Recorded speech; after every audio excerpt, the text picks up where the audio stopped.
We're gonna do some quick math, okay? There is 3,500 calories to a pound of fat. So here's the thing. If you get in a calorie deficit of 500 calories per day, 500 times 7 is 3,500. Theoretically, if you're in a 500 calorie deficit every day, you should lose 1 pound of fat per week. What is going on, everybody? I'm super excited for the topic today. We are going to be, wait for it. Yeah. We're going to be sharing 3 simple steps to guaranteed hit your weight loss goals in your 30s. It's going down. It's going to be amazing. Get ready. Buckle up. Let's go. Step 1, real simple. It's diet. So what's your goal? Is your goal weight gain? Get ripped? Is your goal weight loss? Real simple. If you want to gain weight, stay in a calorie surplus. What do I mean by that? Well, every day you're going to burn X amount of calories just breathing, walking, doing your thing. You need to figure out what that number is. There's calorie calculators online that you can use by Googling. It's real simple. Get in there, figure out ballpark where you're at, and then if you want to gain weight, then you need to start eating maybe 300 to 500 calories above that number. If you want to get more aggressive, you can go even higher than that. If you want to lose weight, then you're going to be in a calorie deficit, okay? So calorie deficit means that you are consuming less calories than you're burning every day. Okay, here we go. Hopefully I don't get annihilated by mosquitoes. Nope, fuck that. There's mosquitoes all over the place. You want to consume like 300 to 500 calories less than you're eating every day. The bigger the deficit, the more emotional and grumpy you're going to be, okay? Just saying that right now. Now, we're going to do some quick math, okay? There is 3,500 calories to a pound of fat. So here's the thing.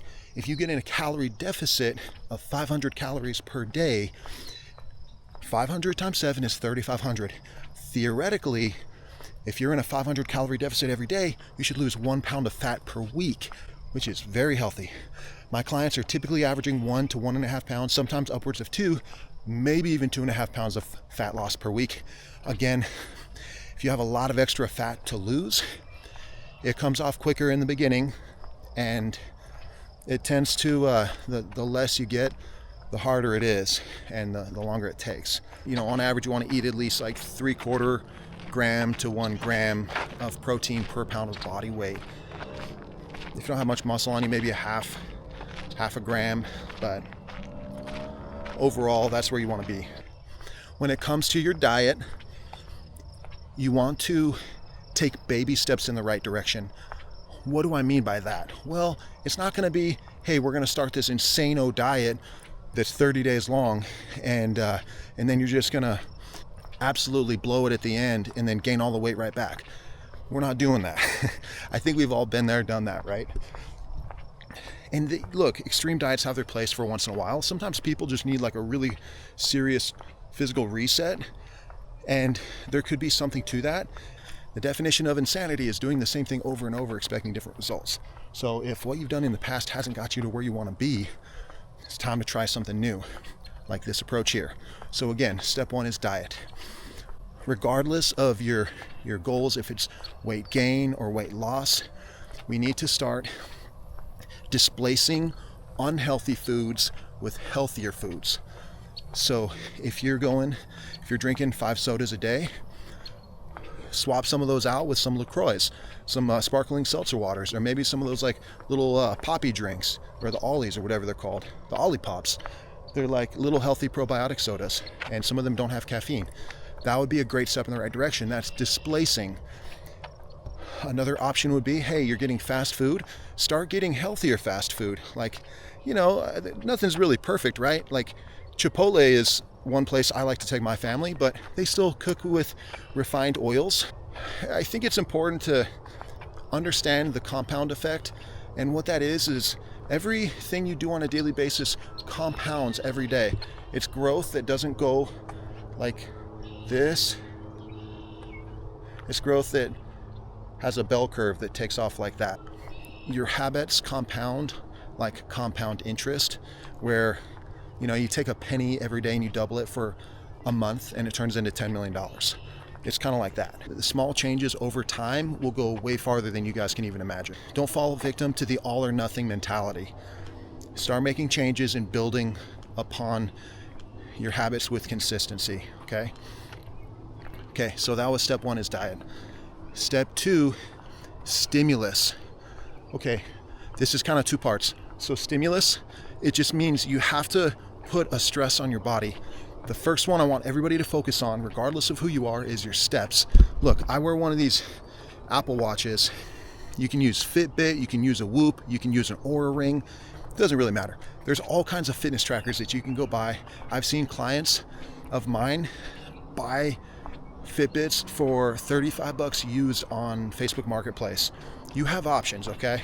You just, if there's a will, there's a way. So get out there, buy yourself a fitness tracker, track your steps every day. The goal for everybody should ultimately be to get to 10,000. It's about 2,000 steps per mile on average. So that's covering about 5 miles of distance, which, look, we are made as human beings to be able to go extremely far distances. There's cultures still around today that can cover 100-mile distances barefoot. Kid you not, it's real. We've just gotten really far away from that in today's world. So 5 miles out of you is not asking too much. Now here's the deal, baby steps in the right direction. Because guys, you'd be blown away what you can accomplish in 1 year, 2 years, 3 years, 5 years. Look at the last year. Like, how fast did that go? I mean, goodness gracious. We're in May right now. I felt like it was just a darn new year. And we're going into June, 6 months of the year. So look, if you're walking 1,000 steps a day, like, I mean, the worst I usually see it is like 1,500, 2,000. You work an office job, like you're stagnant, you don't get up at all. I mean, that barely covers going to the bathroom, no joke. So if you're at that step, you're gonna add, I mean, if you're at 1,500 steps a day, make your goal 2,500 steps a day or 2,000 steps a day. Start hitting that for several weeks and then up at another 500 steps. If you're at 5,000 a day, make it 6,500. You guys, it's shocking. If you take small steps to walk more, it adds up crazy fast. So here's a little technique that I personally use while I work my day job. It's really easy to get out of there and not walk much. So what I do is throughout the day, I take little walks around the building. It's a very large building.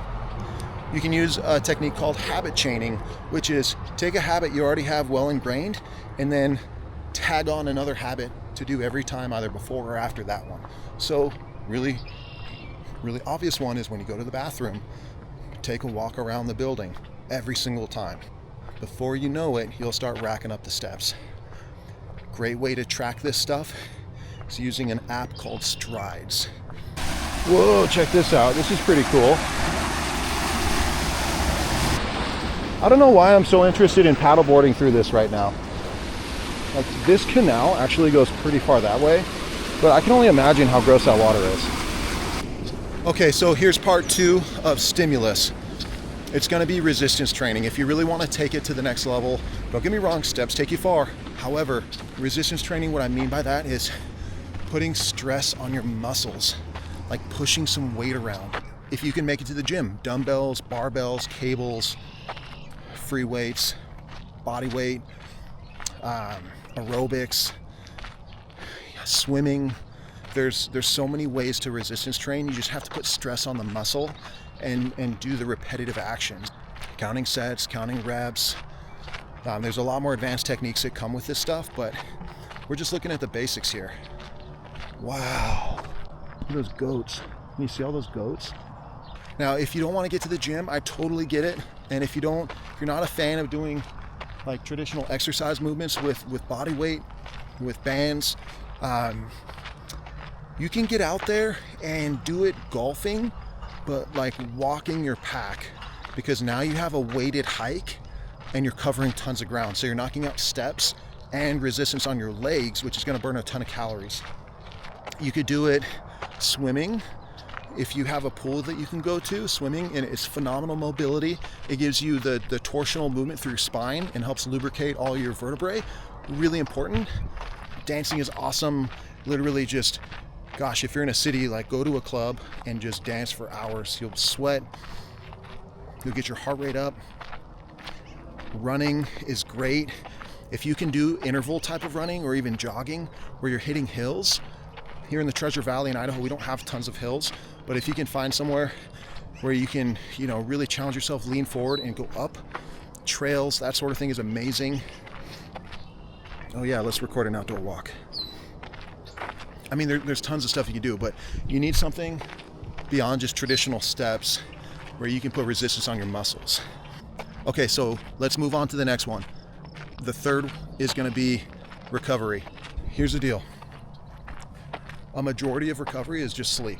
It's very simple.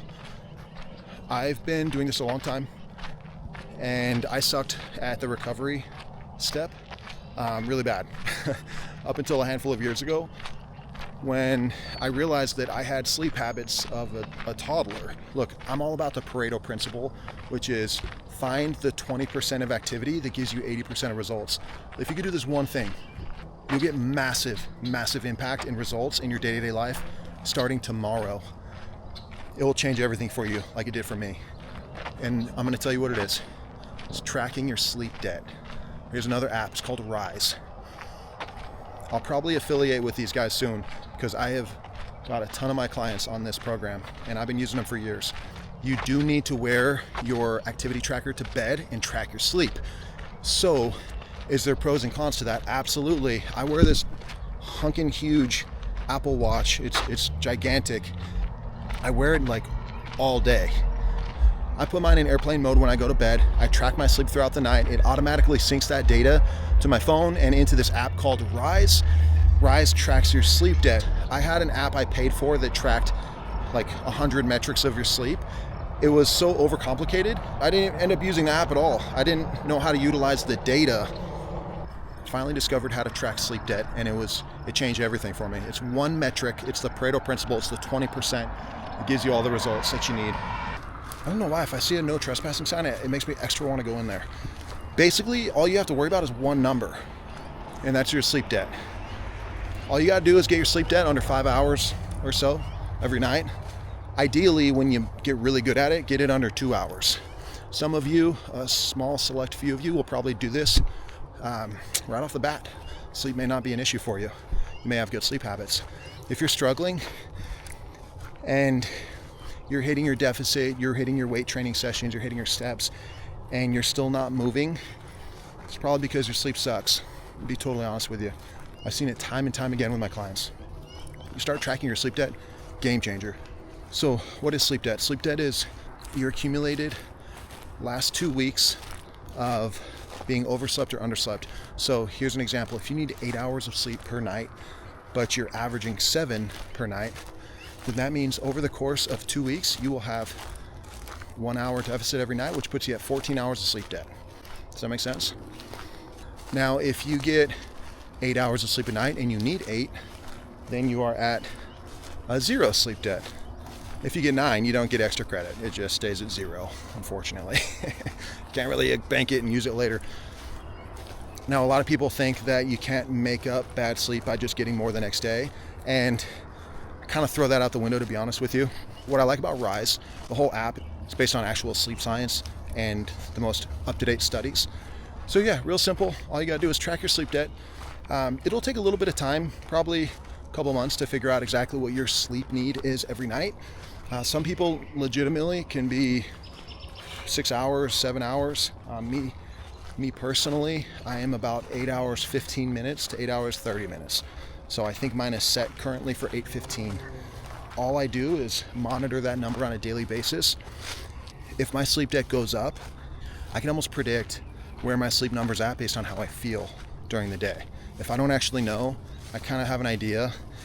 If I'm feeling pretty irritable and less patient, I know I'm going to be in the like 8 to 10 range. If I'm over 10, I'm like, gosh, you don't want to be anywhere near me.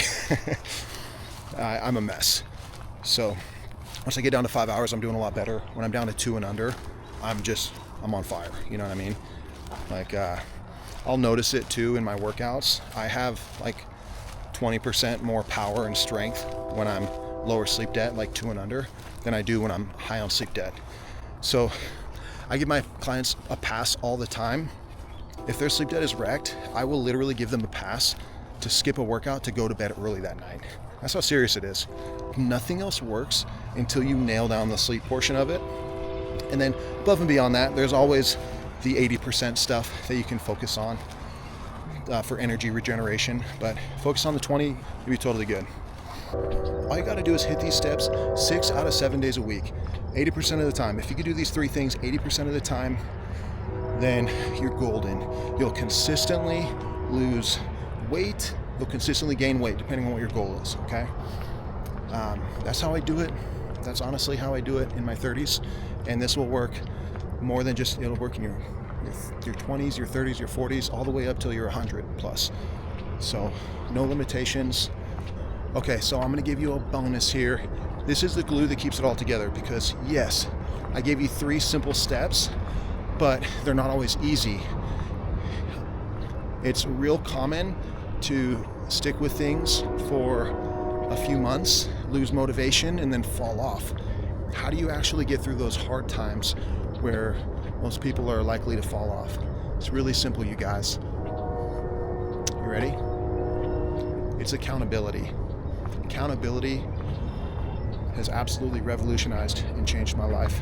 Accountability can be as simple as getting a friend to do it with you, somebody that ideally is better at it than you are, that you want to show up strong for. Accountability can be starting a group, maybe a Facebook group. Accountability could be hiring a coach to hold your hand through the process and check in on you, to have you state your goals, to understand why you want to meet them, to encourage you along the way to get back on track when it's hard, and to applaud you when you win. But accountability, you gotta facilitate it. It could be a habit contract that you say, hey, I'm gonna have a penalty if I don't follow through on these actions. It could be financial, it could be task oriented. That was a fly in my mouth. That was nice. Another option you have for accountability is hire me as a coach. I have an accountability group, super simple, minimal skin in the game financially, that will get you on the right track, get you around good people that I personally host in every single day. I am fully transparent. I post all of my workouts. You'll know exactly what I'm doing to draw inspiration from, and it keeps me on track as well. I've got a virtual coaching program in which we actually talk on the phone every single week, and I've got in-person personal training either at your home or at a park or an office or wherever the heck you want. It's mobile, so it's highly adaptable. If you're in the Treasure Valley, that's an option as well in Idaho here. Here's the thing, the law of association. You're the combined average of the 5 people you spend the most time with. So if you want to win in the fitness and health spectrum, you got to get around people that are winning in fitness and health, and you got to spend a lot of time with them. If you resonate with me and everything I'm saying, you can hire me as a coach and spend a ton of time with me, and I will get you on the right track. None of my clients are stagnant. I'll teach you how to win. I've been doing this over 20 years. It's when I started my health and fitness journey when I was 12. So if you got value out of this, do me a favor, guys. Hit the like, send it to a friend. Let's commit to finishing off 2025 stronger than ever. If you have any questions, hit me up in the comments. I will get back to you. And if you want to hear more, subscribe. Have a great night. Catch you later. Peace.